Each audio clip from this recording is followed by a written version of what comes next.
Petik sekuntum bunga mawar, kelopak gugur dimakan ngengat. Assalamualaikum sahabat pengadilan, apa kabar? Berkenan terima salam hangat. Istana Maimun, wisata Medan, gemerlap indah, malam terlihat. Puji syukur kepada Tuhan, semoga sahabat peradilan sehat walafiat. Air beria, tanda tak dalam, air tenang seperti berlian. Izinkan kami berbagi informasi dan pengalaman di podcast PTA Medan.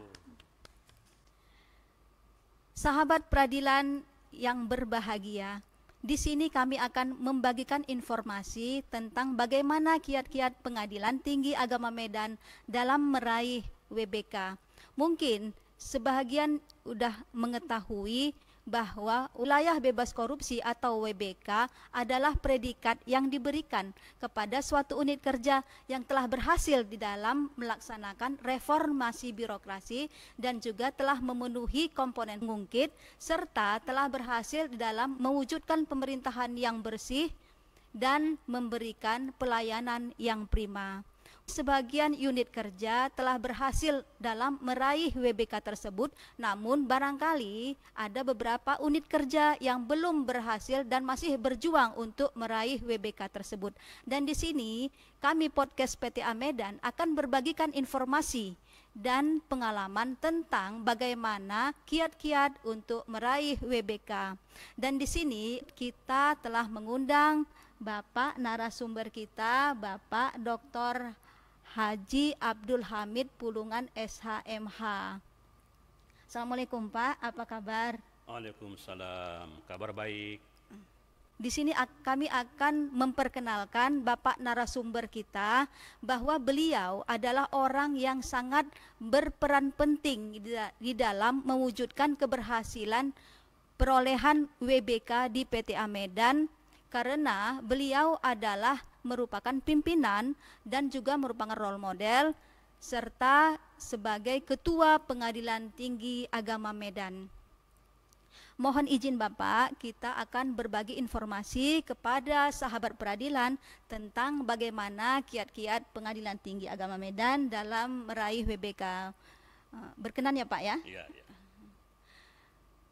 Sebelumnya kami ingin mengetahui Pak, Pengadilan Tinggi Agama Medan memperoleh WBK itu tahun berapa Pak ya? Tahun 2022 yang lalu. Apakah memperoleh WBK itu menurut pengalaman Bapak lah ya sebagai pimpinan role model di PTA Medan, apakah sulit atau mudah? Karena ada yang beranggapan bahwa untuk berjuang dalam memperoleh WBK itu adalah menambah tugas di samping tugas-tugas yang telah ada yang dibebankan kepada instansi tersebut. Apakah itu anggapan yang benar dan menurut Bapak bagaimana Pak? Iya, sebetulnya untuk mendapatkan WBK itu ya tidaklah sulit. Sebab yang diminta itu adalah bagaimana pelayanan kita kepada masyarakat. Kita di PTA Medan ini melakukan pelayanan prima dan berkualitas. Sudah barang tentu juga yang tidak kalah pentingnya adalah bebas dari segala tindakan yang tidak baik. Seperti korupsi, KKN, gratifikasi, dan lain sebagainya. Oleh sebab itu menurut saya sebetulnya tidak ada tambahan. Justru ini adalah kebutuhan suatu instansi dalam rangka tadi mewujudkan pelayanan yang baik kepada masyarakat. Dan ini juga sesuai dengan tujuan dari Mahkamah Agung dalam rangka mewujudkan pengadilan yang agung. Oleh sebab itu saya mendorong kepada teman-teman satuan kerja untuk berusahalah memberikan pelayanan, hindari korupsi, hindari gratifikasi, dan penyimpangan lainnya. Kira begitu? Iya Pak. Baik. Begini Pak, kami ingin mengetahui bagaimana kiat-kiat Pengadilan Tinggi Agama Medan dalam meraih WBK tersebut. Bagaimana kunci suksesnya Pak? Mohon dijelaskan. Iya, yang namanya WBK, wilayah bebas dari korupsi, itu diawali dari komitmen bersama. Komitmen itu adalah kesepahaman semua komponen di satuan kerja itu, mulai dari pimpinan sampai ke staf sekalipun. Harus satu komitmen, yaitu memberikan pelayanan dan menghindari segala penyimpangan yang ada. Kemudian sudah barang tentu perlu perubahan sikap, mindset dan culture set. Bagaimana mungkin kita membangun suatu kebijakan yang ke arah yang lebih baik kalau mindsetnya itu belum berubah kepada yang baik. Sebab selama ini ada di antara kita itu ingin dilayani. Ini harus berubah ini. Yang tadinya ingin dilayani, sekarang justru ingin memberikan pelayanan. Kemudian juga culture set, pola atau budaya kerja. Itu juga harus seperti itu. Yang selama ini kita bekerja asal jadi atau yang penting dilaksanakan, nah ini harus berubah. Nah, kita harus berubah bagaimana supaya pekerjaan kita itu dilaksanakan dengan sebaik-baiknya, dengan rapi, dengan konsisten. Kemudian daripada itu ada juga kita memberikan atau membuat beragam inovasi. Inovasi dalam rangka untuk memberikan kemudahan kepada masyarakat. Sebagai contoh, PTA Medan ada inovasi yang memudahkan masyarakat dalam mencari keadilan. Kemudian dalam era keterbukaan informasi sekarang ini diperlukan manajemen media yang bagus. Kita informasikan kepada masyarakat apa yang telah kita lakukan, apa yang telah kita buat. Untuk PTA Medan sendiri, kita ada manajemen medianya, ada Instagram, ada Facebook, ada website, ada Twitter dan lain sebagainya. Itu dalam rangka menyebarluaskan kepada masyarakat supaya tahu apa yang kita lakukan. Sudah barang tentu sebagai orang yang beragama, kita selalu berdoa kepada Tuhan. Kami di PTA Medan setiap apel Senin dan Jumat sore itu sebelum ditutup apel itu tidak lupa selalu memanjatkan doa kepada Tuhan supaya apa yang kita laksanakan itu berhasil dan yang lebih penting juga mendapatkan WBK. Baik Pak, tadi telah disebutkan bahwa kiat yang pertama itu adalah punya komitmen dan konsisten. Kira-kira Pak, apa yang dilakukan oleh Pengadilan Tinggi Agama Medan dalam rangka kaitannya dengan komitmen tersebut dan bagaimana konsistensinya untuk memelihara komitmen tersebut? Kira-kira apa yang dilakukan Pak? Iya, kita di PTA Medan mulai dari pimpinan pengadilan, hakim, pejabat yang lainnya dan seluruh aparaturnya punya komitmen yang sama untuk melakukan perbaikan pelayanan yang lebih baik. Selain daripada itu konsisten, artinya tidak hanya sekedar hari ini seperti ini, besok lain lagi, tidak. Tapi kita konsisten untuk melakukan yang seperti itu. Sehingga dalam rangka pembangunan zona integritas dengan mengacu kepada 6 area pembangunan zona integritas itu mulai dari area manajemen perubahan sampai dengan peningkatan kualitas pelayanan, kita konsisten. Lalu di samping itu apakah telah tercapai apa yang kita targetkan itu, kita lakukan monitoring dan evaluasi.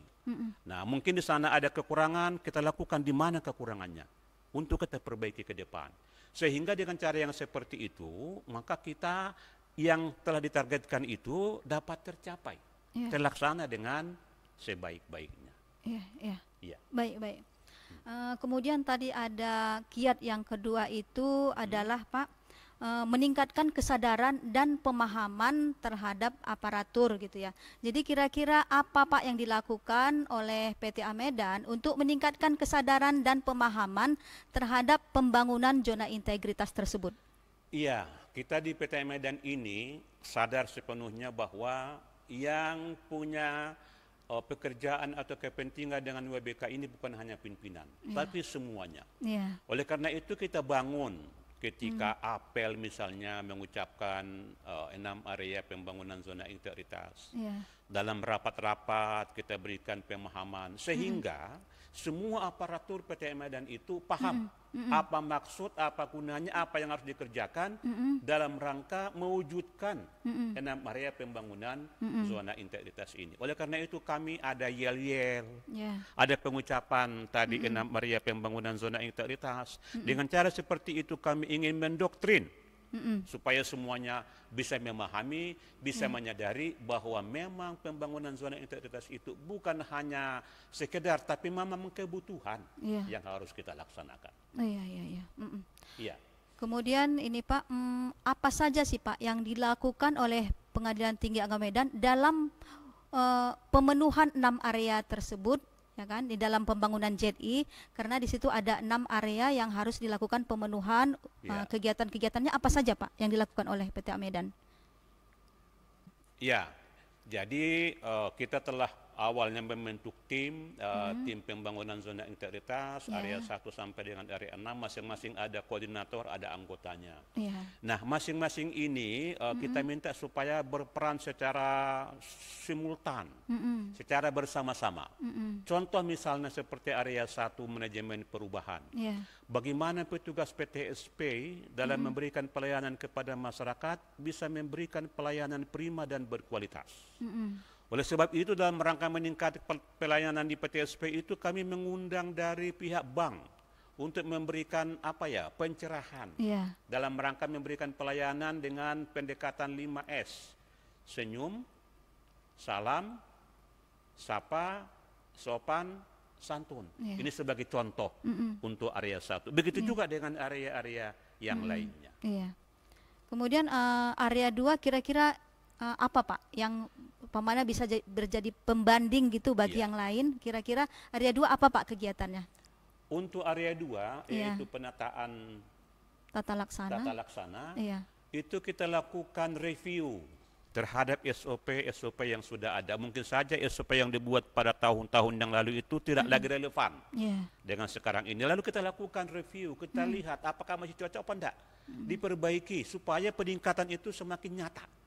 Nah, oleh karena itu maka SOP kami itu sebegitu banyak, itu kami review semuanya. Nah, itu yang pertama. Kemudian yang kedua, sudah barang tentu dalam rangka kita meningkatkan pelayanan itu, maka aplikasi merupakan suatu kebutuhan yang sangat mendasar. Kami bangun beberapa aplikasi. Ada aplikasi Pariban, ada aplikasi tentang presensi online dan lain sebagainya. Baik yang bersifat ke dalam maupun yang bersifat keluar untuk melayani masyarakat. Nah, dengan cara seperti itu, pekerjaan kita pun semakin mudah, semakin nyaman, semakin efektif dan efisien. Pelayanan kita pun semakin baik. Baik Pak. Kemudian untuk area 3 kira-kira apa Pak yang dilakukan? Area ketiga ini tentang penataan manajemen SDM. Sudah barang tentu dalam suatu satuan kerja, maka SDM sangat diperlukan kompetisinya. Orang yang mumpuni, orang yang mengetahui. Oleh karena itu kita lakukan DDTK sebagai contoh. Diklat di tempat kerja dalam rangka untuk peningkatan pengetahuan aparatur. Nah, di samping itu juga dilakukan reward kepada mereka aparatur yang memiliki pekerjaan yang baik. Kita berikan penilaian, kita berikan reward, penghargaan. Sedangkan bagi mereka yang ternyata memiliki karakter yang kurang baik, memang apa boleh buat, kita berikan punishment. Itu dalam rangka mendorong peningkatan kualitas sumber daya manusia. Baik. Kemudian area 4 kira-kira apa Pak yang dilakukan untuk melakukan pemenuhan itu? Lalu seperti saya katakan tadi bahwa apapun yang kita lakukan itu kita laksanakan evaluasi. Kita lihat bagaimana capaian yang sudah lalu itu seperti apa. Lalu dengan cara seperti itu kita bisa memetakan mana yang belum, mana yang sudah. Kita ingin targetnya itu 100%. Tidak hanya sekedar tercapai tapi 100%. Nah, oleh karena itu maka evaluasi kita lakukan secara konsisten, secara berkesinambungan. Baik. Kemudian kalau area 5 kira-kira apa Pak yang dilakukan? Pengawasan, penguatan pengawasan. Yang pertama saya ingin jelaskan dulu bahwa PTA Medan ini adalah forpos. Kawal depan Mahkamah Agung dalam memberikan pembinaan dan pengawasan ke daerah. Ada 22 satuan kerja di wilayah PTA Medan. Nah, kita lakukan pengawasan ke daerah. Bisa saja dibentuk tim untuk melakukan pembinaan dan pengawasan, atau bisa juga dengan cara Zoom, dengan pemanfaatan teknologi informasi. Nah, dengan cara seperti itu maka teman-teman di daerah itu merasa diawasi, dikontrol sehingga mereka bekerja dengan sebaik-baiknya. Begitu juga dengan kita di PTA ini, juga harus ada pengawasan. Sebagai contoh misalnya, saya sebagai pimpinan pengadilan itu selalu mencek siket tentang kehadiran.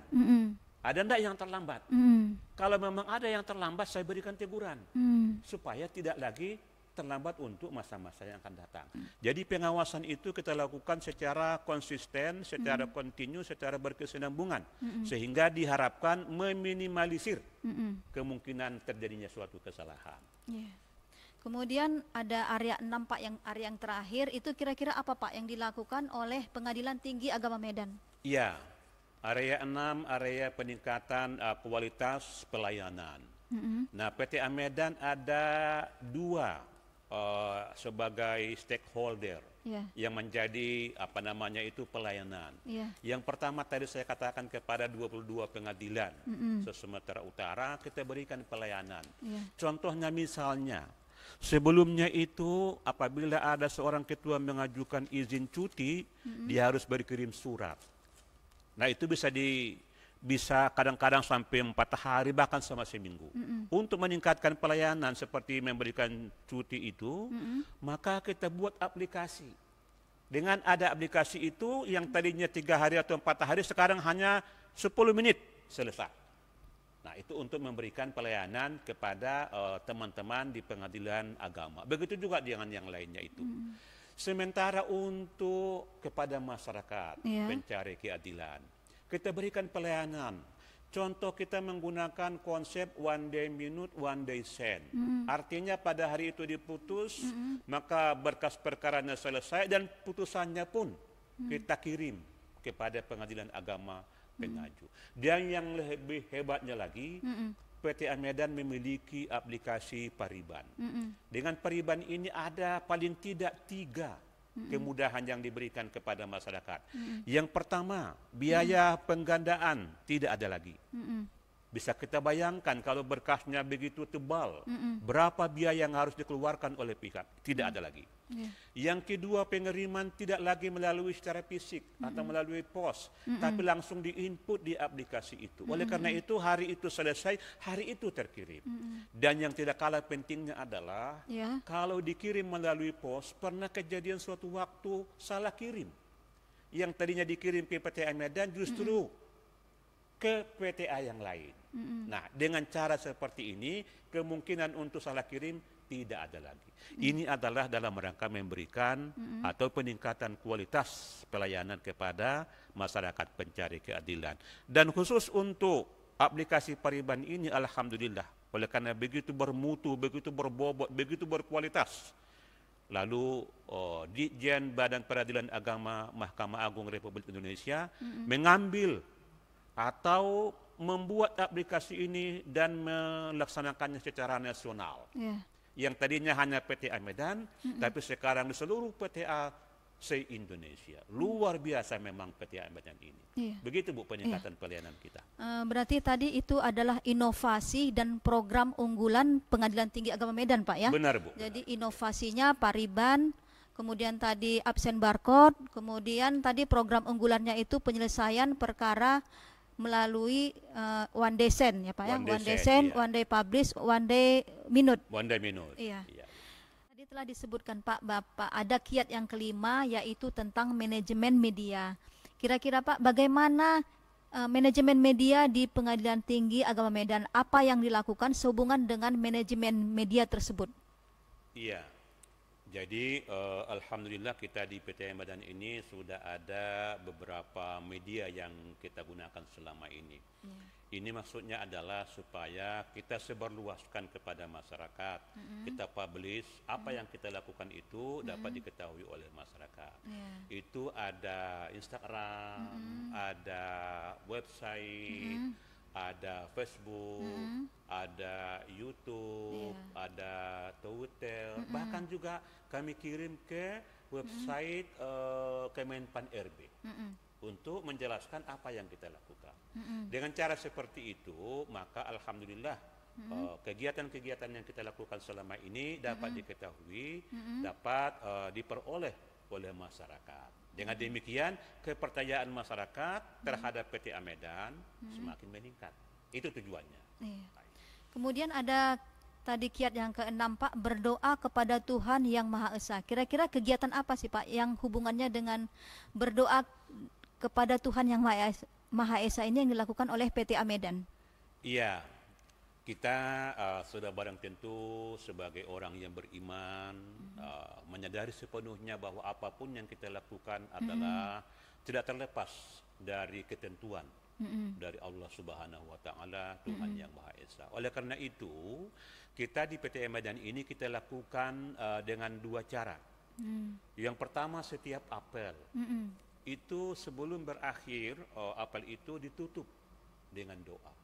Antara lain adalah doa, ya Allah berikan kemudahan kepada kami dalam memperjuangkan WBK di PTA Medan ini, antara lain. Itu yang pertama. Kemudian yang kedua, kita lakukan juga bina mental. Nah, bina mental setiap hari Senin. Di situ juga ada juga kita bermohon kepada Tuhan supaya juga lagi-lagi diberikan kemudahan. Dengan cara seperti itu maka kita ingin menggabungkan antara usaha, antara ikhtiar dengan tawakal, menyerahkan diri kepada Tuhan. Alhamdulillah, apa yang kita lakukan itu mudah-mudahan berhasil. Iya. Baik Pak, terima kasih apa yang telah Bapak sampaikan di dalam bincang-bincang kita hari ini. Semoga ada manfaatnya bagi sahabat pengadilan yang mendengar materi ini. Semoga unit kerja yang belum berhasil meraih WBK dapat meraihnya. Dan kami berterima kasih kepada Bapak yang telah menyampaikan materi ini. Baik. Dan semoga Bapak tetap dalam keadaan sehat walafiat dan sukses selalu dalam melaksanakan tugas. Amin, amin, amin. Izin sebelum saya mengakhiri, saya ingin pantun satu saja. Iya Pak, silakan Pak. Di Irian banyak burung cendrawasih. Ya. Cukup sekian Dan terima kasih. Oke. Terima kasih. Tepuk tanganlah buat narasumber kita. Baik, sahabat peradilan, kita telah mendengar dari narasumber kita tentang kiat-kiat Pengadilan Tinggi Agama Medan meraih WBK. Podcast PTA Medan ini akan hadir lagi di episode selanjutnya dengan tema menarik lainnya. Buah mangga, buahku ini, buah dimakan supaya sehat. Berakhir sudah acara ini, semoga bisa memberi manfaat. Bunga cempaka, bunga melati, jadi rangkaian pemikat hati. Saya host Juhaira, mohon undur diri, salah dan janggal, mohon maaf sepenuh hati. Assalamualaikum warahmatullahi wabarakatuh.